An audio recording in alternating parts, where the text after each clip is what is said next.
그들이 이르시되 삼가 모든 탐심을 물리치라. 사람의 생명이 그 소유에 넉넉한 데 있지 아니하니라 하시고,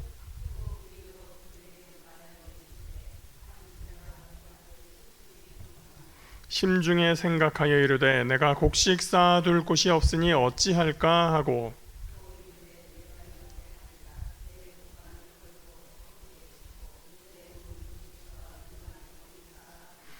또 내가 내 영혼에게 이르되 영혼아, 여러 해 쓸 물건을 많이 쌓아두었으니 평안히 쉬고 먹고 마시고 즐거워하자 하리라 하되,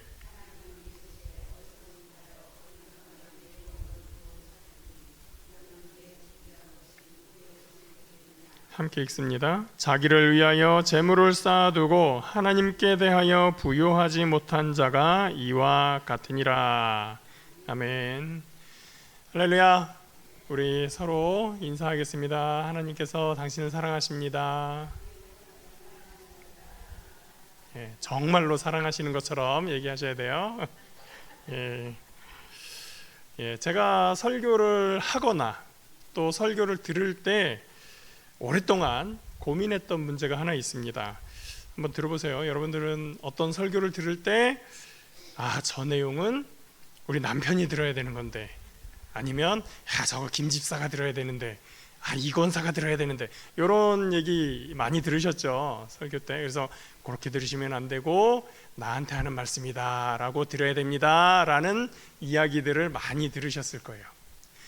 제 고민은 뭐냐면요, 그렇게 얘기를 했을 때 목사님이 저거 나 들으라고 하네 저거 이렇게 생각할 수도 있겠다 라는 거였어요. 이 말씀은 나에게 하는 말씀으로 들으세요 라고 실컷 얘기했는데, 어쩌다 보니까 저 목사님이 맨날 내 얘기만 하고 있어 강단에서 라고 하는 생각을 하면 이거 어쩌면 더 심각하겠다 라는 생각이 들은 거예요. 그래서 목사님이 나 미워해가지고 맨날 나만 지적하고 말이지, 오늘도 가니까 내 얘기만 하고 말이지, 이러면 참 문제가 있겠다 그렇게 생각하고 서운한 마음이 들고, 또 뭐 옆에 가서 권사님한테 목사님 자꾸 왜 맨날 내 얘기만 하는지 몰라. 왜냐면 저희 가족 중에 어느 분이 실제로 그런 얘기를 하시더라고요. 목사님 이번에 얘기를 했는데 꼭 내 얘기하는 것 같아, 나한테 지적하는 것 같아, 이런 얘기를 누가 많이 하셨어요. 근데 여러분, 성경 공부를 하거나 설교를 할 때 의도하지는 않지만 순서에 따라서 아니면 어떤 주제에 따라서 얘기를 하다 보면 이 내용이 꼭 어느 집사님한테, 어느 권사님한테, 어느 장로님한테 해당할 것 같다는 내용이 있을 수 있을까요? 없을까요? 내가 의도하지는 않았는데 원래 내가 이 주제를 잡고 아니면 이 본문을 잡고 설교를 하려고 했는데, 이 얘기는 꼭 이 박 권사님이 들어야 될 것 같은 그런 얘기를 하는 거야 라고 오해할 수 있겠다 라는 상황이 올까요? 안 올까요? 온단 말이죠. 그러면 설교자는 어떻게 해야 될까요?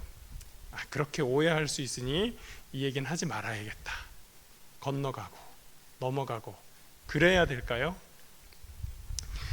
저 얘기는 내 얘기하는 거야 라는 생각을 하실 수 있는 확률이, 성도수가 많으면 그런 케이스가 더 많아질 거예요. 여러분 겸손해야 됩니다 라고 얘기를 할 때 성도가 100명일 때하고 성도가 1000명일 때 저 나더러 겸손하라고 하는 얘기네 라는 생각을 하실 분들이 1000명일 때가 더 많을 거예요.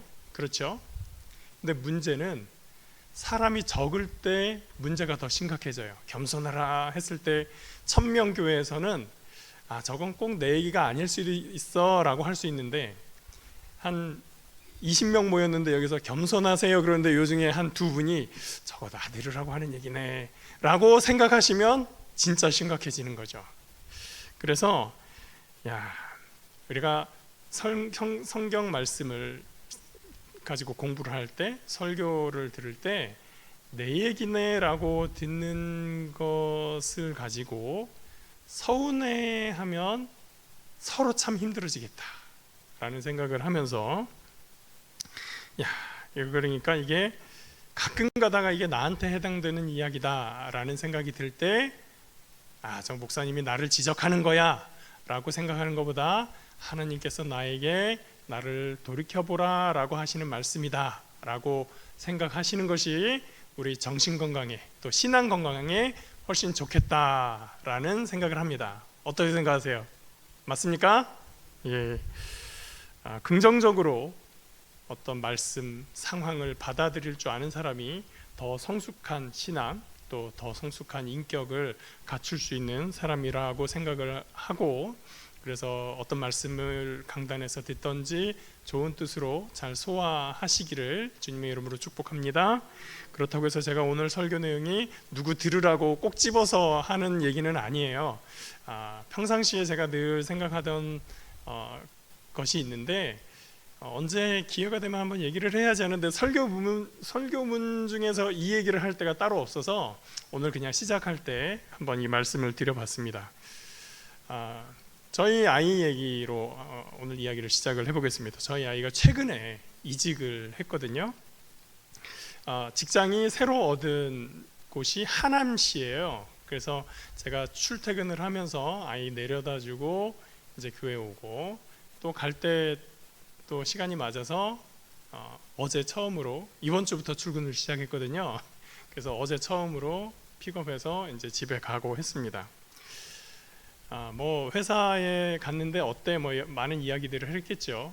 근데 어제 집에 가는 동안에 이야기를 많이 했습니다. 그리고 집에 도착했어요. 주차장에서 내리는데 아이가 이런 얘기를 합니다. 아빠는 왜 재벌 2세가 아니야? 출근 이틀 만에 그런 얘기를 합니다. 그래서 제가 대답해 줬습니다. 아니, 질문을 했어요. 너는 왜 아빠가 재벌이 아니니? 라고 했어요. 현대사회에서 성공이란 얼마나 많은 돈을 가지고 있는지가 판가름하는 모양새입니다.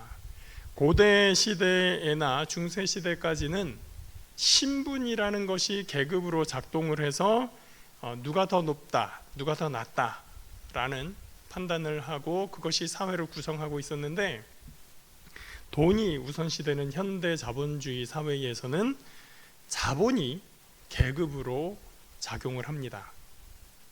계급, 우리는 계급 사회에 살지 않고 모두가 평등하다라고 믿고 있지만 사실 한국도 계급 사회예요.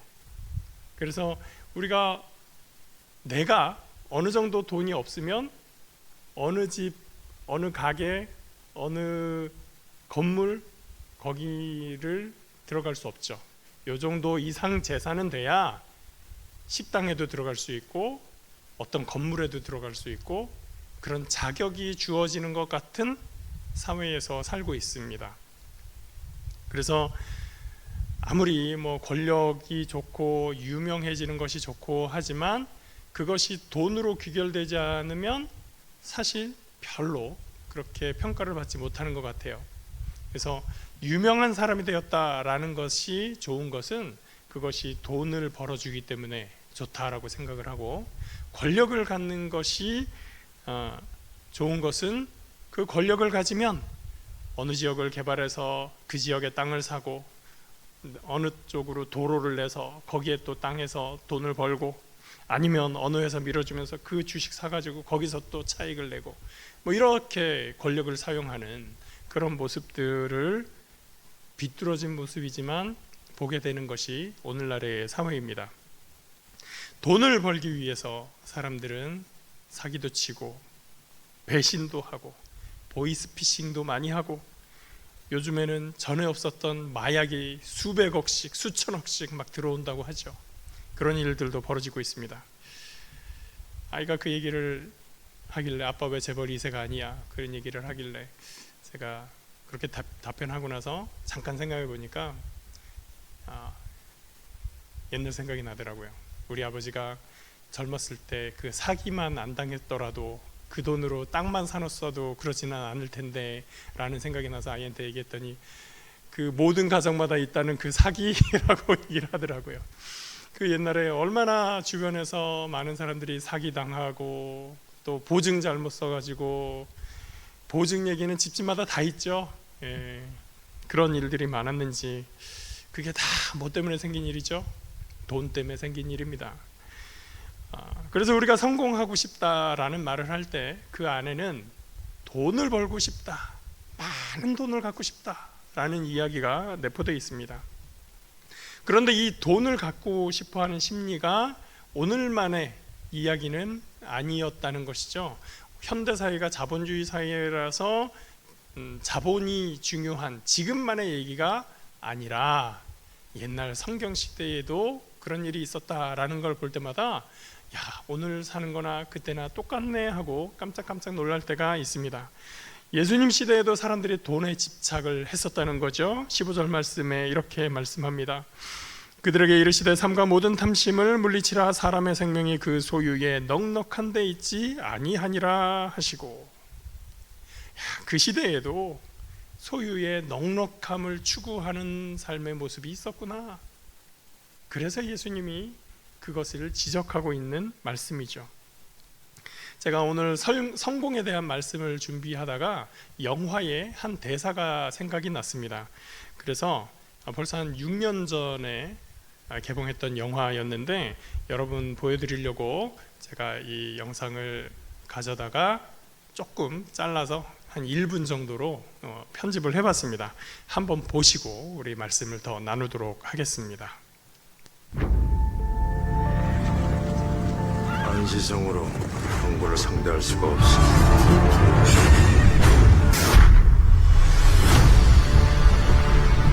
동시안 실청 일반 행랑청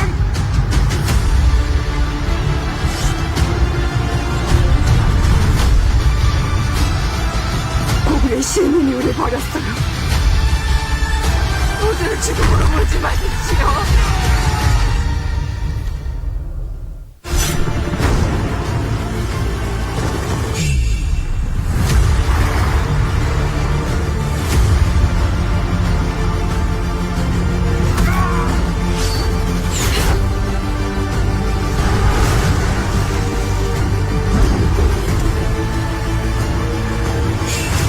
안시성을 주지 않는다.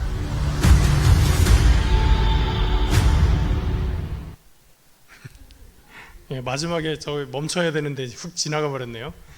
설교 들으세요.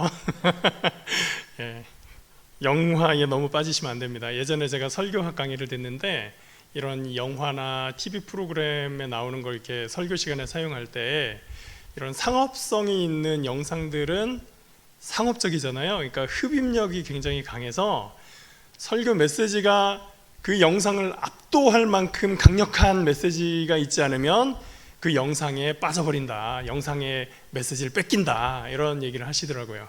그래서 여러분 찾아오려고 제가 설교 들으세요 이렇게 끝에다가 넣었습니다. 예고편에 비하면 영화 내용은, 이야기 구성은 조금 실망하실 수 있습니다. 예고편이 더 멋있는 영화일 수가 있고요. 그런데 여기 나왔던 대사, 여기 나왔던 문장 하나가 제 기억에 오래 남아 있었습니다. 우리는 물러서는 법을 배우지 못했다. 이 안시성의 양만춘 장군이 성 주민들 그리고 군사들에게 한 얘기예요. 오늘 그리스도인의 성공이란 무엇인가에 대해서 말씀을 나누려고 하는데, 이 대사, 우리는 물러서는 법을 배우지 못했다, 이 말이 머리에 맴돌았습니다. 사람들은 위대한 성공을 이룬 사람들의 성공담, 영웅담에 환호합니다. 그래서 그 사람이 어떻게 성공했을까에 관심을 갖습니다. 그 얘기를 들으려고 모이고 또 그 얘기에 따라서 그 사람이 살아온 모습을 따라하려고 많은 시도를 합니다.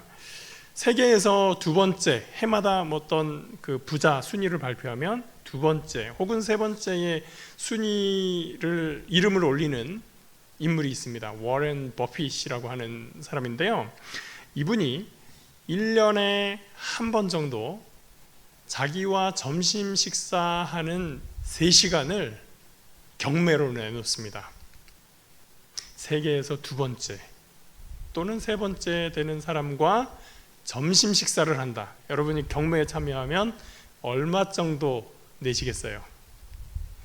그 시간이 최근 3년 동안 평균 20억 정도에 팔렸다고 해요. 그러니까 이분하고 3시간 식사하는데 20억 내는 거예요.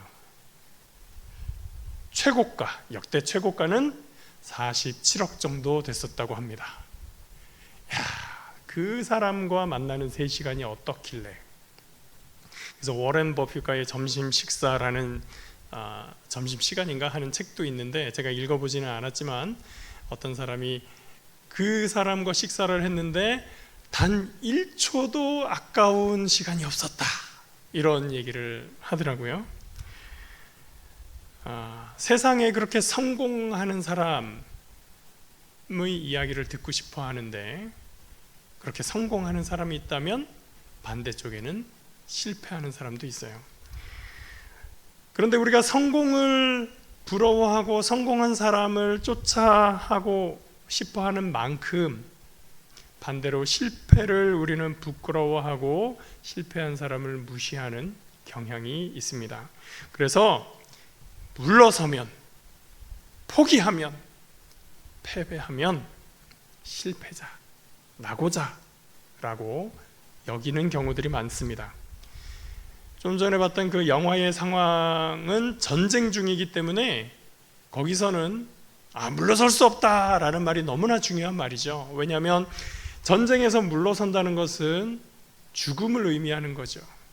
나의 죽음, 우리 동료 병사의 죽음뿐만이 아니라 내가 지키고 싶은 내 가족, 내 친척, 우리 마을 사람들, 우리 국민, 내가 소중하게 생각하는 사람들의 죽음까지도 달려있기 때문에 전쟁에서는 물러설 수 없다라는 것이 너무나 중요한 가치입니다. 근데 사실 저는 저 영화의 대사를 찾아보고 나니까 물러서는 법 얘기를 했는데 저는 잘못 기억을 하고 있었어요. 나는 지는 법을 배우지 못했다.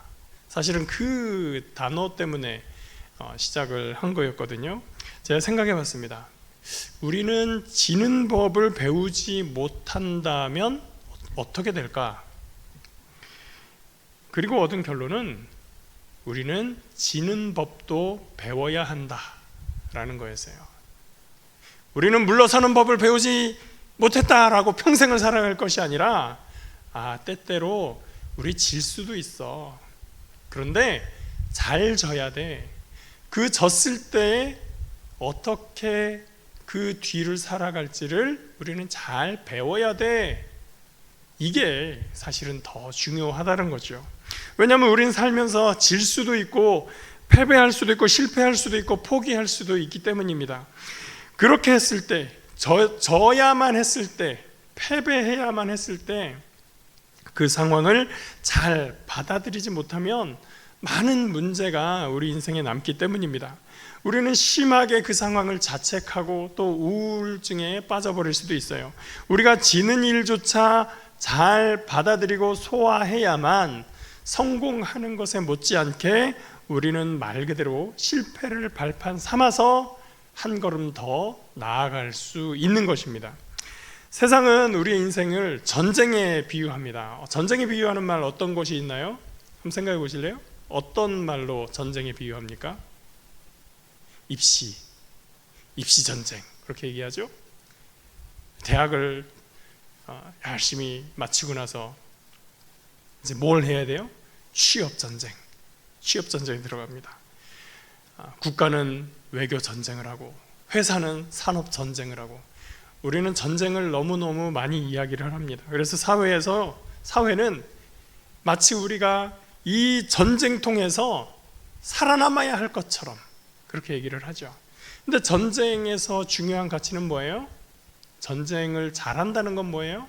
상대방을 밟아 이기는 거예요. 상대방을 무너뜨리는 거예요. 상대방을 꼼짝 못하게 하는 거예요. 심지어 죽여버리는 거예요. 그래서 생각해보면 이 전쟁은 내가 살기 위해서 남을 짓밟아야 성공하는 게임입니다.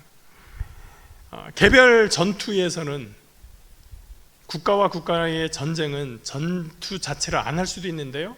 근데 일단 전투가 벌어지면 개별 전투에서는 누가 더 상대를 많이 죽이고 다치게 했느냐가 승리를 만들어내는 겁니다. 군대에요, 저격수라는 보직이 있습니다.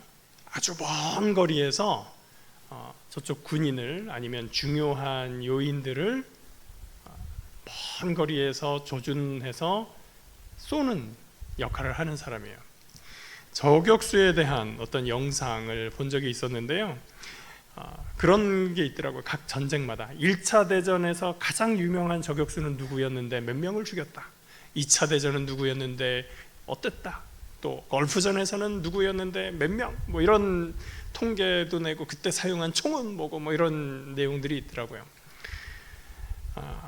사람을 죽이는데 많이 죽일수록 명예롭고 처벌은커녕 칭찬받는 것이 전쟁이죠.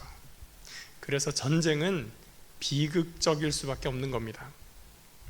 요즘 어디에서 자꾸 북한으로 밀고 가야 된다고, 우리도 핵무장해야 된다고 막 싸워서 저 무찔러야 된다고 하는 분들이 있는데 굉장히 심각한 문제입니다. 저는 어떤 정치인이 한 말에 매우 공감했습니다. 싸워서 이기는 것보다 좋은 것은 싸우지 않고 이기는 것이고, 싸우지 않고 이기는 것보다 중요한 것은 싸울 필요가 없는 상태로 만드는 것이다. 평화의 상태로 만드는 것이다. 여러분, 전쟁은 일어나면 안 됩니다. 전쟁을 결정하는 사람은 죽지 않아요. 전쟁을 치르는 사람들이 죽습니다. 결정하는 사람들이 자기가 안 죽으니까 싸워야 돼라고 얘기하는 거에 국민들이 휘둘리면 안 됩니다. 안 싸울 수 있도록 하는 사람이 우리를 위해서 일하는 사람이에요. 여러분, 우리 자녀가 또 이제 연세들이 조금 있으니까 다 손녀들이 있어요. 심지어 증손들이 있는 분도 있겠지만, 우리 자녀가, 손녀가 학교에 갔다가 어떤 말을 하는 게 더 좋습니까? 엄마, 할머니, 할아버지, 나 오늘 짝꿍이랑 싸워서 내가 이겼어요 라고 말하는 것과, 저 오늘 학교에서 우리 짝꿍하고 너무 사이좋게 지냈어요, 어제보다 더 친해진 것 같아요 라고 하는 말, 여러분은 어떤 것을 더 격려해 주시고 칭찬해 주십니까? 이기는 게 중요해 라고 하시는 분은 잠시 벽 보고 반성을 좀 하셔야 됩니다. 정말 좋은 건 싸우지 않는 거예요. 그러니 우리의 인생을 전쟁이라고 생각하는 것도 사실 좋은 게 아닙니다. 인생은 전쟁이 아닙니다. 아니, 전쟁이 되어서는 안 됩니다. 우리의 인생 자체가 전쟁이라면 우리 인생은 너무나 비극일 수밖에 없습니다. 그리스도인의 인생은 더더욱 그렇습니다. 그리스도인은 이 땅에 전쟁을 위하여 태어났다, 그렇게 태어나지 않았어요. 주님께서 뭐라고 하셨어요? 화평하게 하는 자에게 복이 있나니. 우리는 화평하게 하는 자, 피스메이커로서의 부름을 받았습니다. 우리는 그래서 질 수도 있고 때로는 져야 할 수도 있습니다. 그래서 잘 지는 것이 중요합니다. 오늘 본문은 풍성한 수확을 거둔 부자에 대한 비유입니다. 이 사람이 얼마나 소출이 많았는지 지금 있는 창고에 곳간에 거둔 것을 다 넣고도 너무 많이 남는 거예요. 고민을 합니다. 야, 이 소출 남은 거 다 어떡하지? 지금 창고에 넣고 못 들어간 거 이만큼 남아 있어요. 야, 이 남은 거 다 어떡하지? 고민하고 있는 거예요. 그리고 결론을 냈어요. 결론이 뭐예요? 야, 요거 있는 거 헐어버리고 더 크게 짓자. 그래서 거기에다가 요 남아 있는 거 다 넣고, 그리고도 남은 공간에 내 물건들도 좀 넣을 수 있게끔 곳간을 크게 만들자. 그렇게 만들고 결심을 하고 만들어냅니다. 그리고 거기에다가 다 집어넣었어요. 그 풍성한 소출을 다 집어넣었어요. 그리고 뭐라고 말하죠? 내 영혼아, 내가 이제 몇 년 동안 먹을 것이 여기 있으니 놀고 먹어도 되겠다.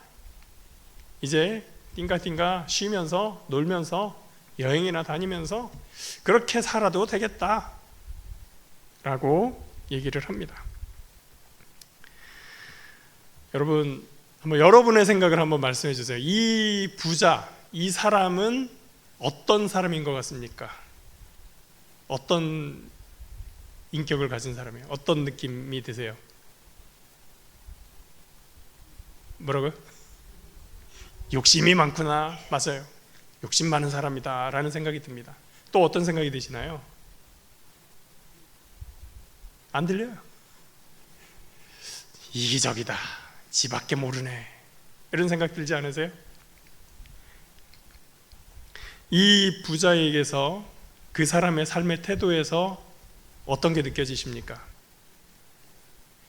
아, 이 사람이 열심히 하나님 섬겨서 성공했네. 그런 생각이 드세요? 아니죠. 어떻게 잘 걸렸는데 지 생각밖에 안 하네 라는 느낌이 듭니다. 제가 이 부자의 스스로 너무 기분 좋아하는 그 독백을 보면서 어떤 말씀이 떠올랐어요.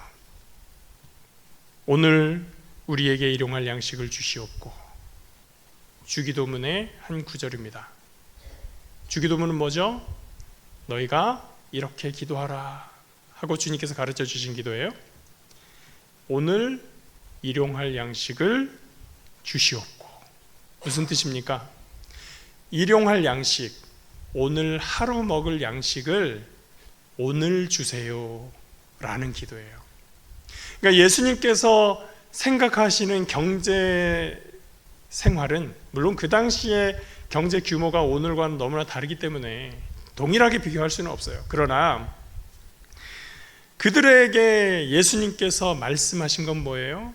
오늘 먹을 수 있는 양식을 구하도록 기도해라. 내가 오늘 구하는 것이 오늘 먹을 양식이라면 저녁이 되어서 오늘 하루 식사를 잘 했어요. 그러면 이 사람은 기도를 응답받은 거예요. 오늘 양식이 좀 남았습니다. 이걸 내가 쌓아둘 필요가 있을까요? 없을까요? 없어요. 왜요? 내일은 다시 오늘 일용할 양식을 주옵시고, 오늘 주시기 때문에. 그러니까 남는 건 어떻게 해요? 다른 사람 줘도 되는 거예요. 옆 사람 주고, 옆집 주고, 그냥 가다가 아무 생판 모르는 사람인데 길 가는 사람 줘도 상관이 없어요. 왜? 내일은 오늘 일용할 양식을 구할 것이기 때문에, 또 하나님께서 주실 것이기 때문에. 그런데 이 부자의 삶은 어때요? 남는 거 다 내 거야. 오늘이 아니라 얼마 동안? 몇 년 동안 먹을 것이 여기 충분히 있으니 야, 이제 놀고 먹어야겠다. 이 사람에게 다른 사람은 전혀 보이지 않아요. 예수님께서 가르치신 주기도문과 정확하게 반대에서 생활하고 있는 사람이죠.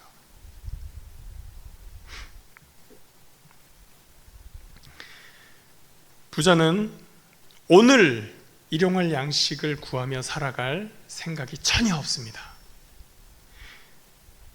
오늘 일용할 양식이고 뭐고 나를 위해서 준비한 몇 년치의 양식을 가지고 나 혼자 다 먹을 거다 라고 살아가고 있는 것이죠. 그래서 이 부자는 제 생각에 절대로 주기도문을 할 수가 없을 거예요. 오늘 일용할 양식을 구할 수가 없거든요. 나는 이미 다 있거든요. 나는. 그 사람은 누가 봐도 큰 수확을 거둔 성공한 사람이었습니다. 그러나 우리가 보기에 이 사람은 진짜로 성공한 사람, 우리가 이 사람과 3시간을 앉아서 20억을 주면서 얘기하고 싶은 사람은 아니에요. 그의 성공을 부러워하고 그의 성공을 따라하고 싶은 그런 사람은 아닌 것이죠. 여기서 또 한 가지 생각을 해봤습니다. 여기 이야기 속에 나오는 이 부자는 누구일까요? 2000년 전에 예수님께서 이야기한 사람이기 때문에 유대인이다 라고 저는 생각을 했어요. 바리새인들이나 그 사람들하고 친한 사람, 유대인, 옛날 사람이라고 생각을 했어요. 그런데 이 사람이 기독교인이라면 여러분 어떤 생각이 드세요? 예수님께서 성공한 기독교인의 모습을 이야기를 하신 거야 라고 하면 어떤 생각이 드세요? 왜냐하면 누가가 이 이야기를 기록했을 때 이 이야기를 읽을 사람은 누구예요? 기독교인들이에요. 교회에 쓴 복음서란 말이죠. 그러면 이 이야기 속에 나오는 등장인물은 여러분 보세요, 이런 사람에 대해서 예수님께서 이렇게 말씀하셨어요 라고 쓰고 있는 거예요. 그러니까 이 사람은 예수님이 말씀할 당시에는 유대인이었을지 모르지만 누구에게 하는 말입니까? 기독교인 중에 이런 사람이 있을 수 있다라는 거예요. 우리 중에 이런 사람이 있을 수 있다라는 얘기입니다. 그러면서 제가 든 생각이 있습니다. 오늘날 한국 사회에서 기독교인은 어떤 이미지인가? 기독교인이라고 해서 더 착한 것도 아니고, 기독교인이라고 해서 더 욕심이 많고, 기독교인 중에 사기꾼도 많다라는 얘기를 제가 어릴 때 듣고 참 충격을 받았습니다. 아니, 우린 그렇지 않은데 왜 기독교인을 이렇게 보지? 고등학교 때부터 그런 얘기를 들었어요. 고등학생이 지가 사기를 당했으면 얼마나 당했겠어요. 저는 그런 짓 안 했거든요. 근데 그 얘기는 부모님한테 들었겠죠. 친척들한테 들었겠죠. 기독교인한테 내가 사기당했어. 기독교인들이 더 욕심 많아. 이거 고등학생이 지가 한 말이 아닐 거예요. 어른들한테 들은 얘기일 겁니다. 요즘에 정치 얘기를 하다가 기독교인 얘기가 나오면 더 많은 비난을 받습니다. 기독교인들은요, 말도 통하지 않고 독선적이고 자기들 교리에 맞지 않으면 법도 무시하고 그런다는 얘기를 종종 합니다. 기독교 교리는 사랑이라고 주장을 하면서 실제는 사랑이 하나도 없다라는 얘기를 하기도 합니다. 왜 그랬을까요? 오늘날을 살아가는 한국에서의 기독교인의 삶의 모습이 세상 사람들과 다르지 않기 때문이죠. 세상 사람들이 성공을 구하고 그 성공, 돈이 밑바탕에 있는 그 성공을 쫓아갈 때 기독교인들도 똑같은 모습을 가지고 있기 때문에 그런 이야기들이 나오는 것이 아닌가. 똑같이 돈 버는 걸 성공이라고 말하고 내 자식만 잘 되는 걸 교육이라고 생각하고 나와 내 자식을 위해서는, 내 가정을 위해서는 무슨 짓이라도 할 수 있는 그런 모습에서 기독교인이 아닌 사람들이 보기에 니네 기독교인에게 무슨 소용이 있어? 라고 하는 얘기인 것이죠. 엄청난 수확을 거두더니 이웃을 생각하기보다는 그냥 내 있는 곳간 허물어서 더 크게 짓는 것에나 신경 쓰는 모습들이 그들에게 보였기 때문일 겁니다. 권력에 아부하고 외모로 판단하고 돈과 지위로 사람을 평가하고 인생을 전쟁으로 생각하면서 여전히 다른 사람 짓밟으려고 하는 그런 모습이 어떤 기독교인들에게서 보였기 때문일 겁니다. 그래도 진실한 기독교인이라면 이런 문제 제기를 저 같은 사람이 설교 강단에서 혹은 글에서 이렇게 문제 제기를 하면 반성을 할 줄 압니다. 혹시 나도 그런 모습은 아닐까라고 생각을 해볼 겁니다. 그런데 기독교인이라는 타이틀을 달고 교회를 이용하려고 하는 사람들이 가끔 가다가 있다는 것을 우리도 만나게 되죠. 여러분, 우리는 오늘 혹시 본문에 나오는 이 부자의 마음이 없었는지 주의해야 됩니다. 그런데 이 말씀을 듣고 그래, 내가 나를 반성해 봐야 돼 라고 생각하시는 분은 저는 적어도 그 생각만이라도 할 수 있다면 진정한 그리스도인이라고 생각합니다. 그렇지 않은 사람들은 귓등으로 흘리겠죠. 그런 분들이 교회를 욕먹이고 예수님을 욕먹이고 복음 전파를 방해하는 방해꾼이라고 저는 생각합니다. 더 많이 갖기 위해서 교회를 이용하고 또 성공하면 자기 잘났다고 과시하는데 급급한 사람들, 남에게 아무것도 베풀지 않는 사람들, 그때 하나님께서 말씀하시는 겁니다. 20절입니다. 어리석은 자여, 오늘 밤에 내 영혼을 도로 찾으리니 그러면 네 준비한 것이 누구의 것이 되겠느냐? 누구의 것이 될까요? 누구께 되겠죠. 에? 상속받을 사람이 하든지 거기도 사기쳐서 누가 뺏어가든지 누구께 되긴 될 거예요. 근데 이 사람에게는 아무 의미가 없어요. 영혼이 떠났는데 그것이 누구의 것이 되겠느냐는 상관없고 일단 적어도 네 건 아니야 라는 얘기죠. 그죠? 내가 그만큼 쌓아놨는데 나의 왕국을 만들어놨는데 오늘 너의 영혼을 가져가면 누구의 것이 되겠느냐? 내 거는 아니다.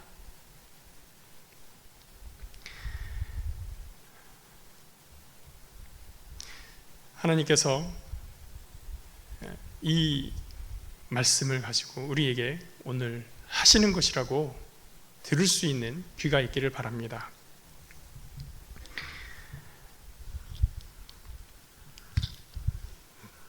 글씨가 안 보여서요? 예수님께서 마지막에 한 말씀 더 하셨죠. 21절입니다. 자기를 위하여 재물을 쌓아두고 하나님께 대하여 부요하지 못한 자가 이와 같으니라. 부자는 자기를 위하여 재물을 쌓았습니다. 거기에는 이웃도 없고 심지어 하나님도 없었습니다. 오늘 내가 노력하고 내가 이루려고 하는 그 성공의 목표에는 누가 있습니까? 나밖에 혹은 내 자식밖에 없는 건 아니겠죠? 거기에 하나님과 함께 나아가고 예수님과 손잡고 나아가는 저와 여러분 되시기를 축복합니다. 그래서 하나님께서 보시기에 기뻐하시고 하나님께 부요한 하나님의 믿음의 백성들의 삶을 살아갈 수 있는, 그래서 세상 사람들의 성공과는 다른 참된 그리스도인의 성공의 모습을 보여줄 수 있는 우리 믿음의 백성들이 되시길 주님의 이름으로 축복합니다. 함께 기도하겠습니다. 사랑이 많으신 좋으신 하나님 감사합니다. 하나님, 우리가 세상의 환난 속에서 주님을 바라볼 때 하나님 우리를 구하시고 우리에게 새 생명을 허락하시고 하나님의 자녀로 이끌어 주신 것을 감사합니다. 하나님, 이제 우리가 하나님의 백성이 되어서 세상에서 여전히 다른 사람들이 원하는 똑같은 성공과 똑같은 자기 자랑을 원하고 갈망하지 않고 오히려 하나님 나를 희생하며 하나님 나라를 위해서 나를 드릴 수 있는 믿음의 사람들 될 수 있도록 인도하여 주시옵소서. 내가 구하고 있는 것들이 참으로 하나님 나라와 하나님의 영광을 위해서 하는 것인지 오로지 나만을 생각하는 이기적인 목적을 위해서 하는 것은 아닌지, 그러는 바람에 하나님 나라를 방해하고 복음을 방해하는 그런 모습은 없는지 하나님 나의 모습을 다시 한번 돌이켜봅니다. 주님, 우리의 허물을 덮어주시고 우리의 잘못된 모습, 우리의 잘못된 마음 주님 앞에 내려놓고 이제 다시 주님 나라 위해서 그 나라 그 뜻을 구하며 우리 인생을 살아갈 수 있도록 주님 함께하여 주시옵소서. 주님이 내 안에, 내가 주님 안에 있을 때 무엇이든지 구하라 하셨사온데 우리의 구하는 것이 주님의 마음에 합하게 하여 주시고 그로 인해서 주님이 영광 받으시는 귀한 삶이 될 수 있도록 주님 은혜를 더하여 주시옵소서. 감사드리며 예수 이름으로 기도합니다. 아멘.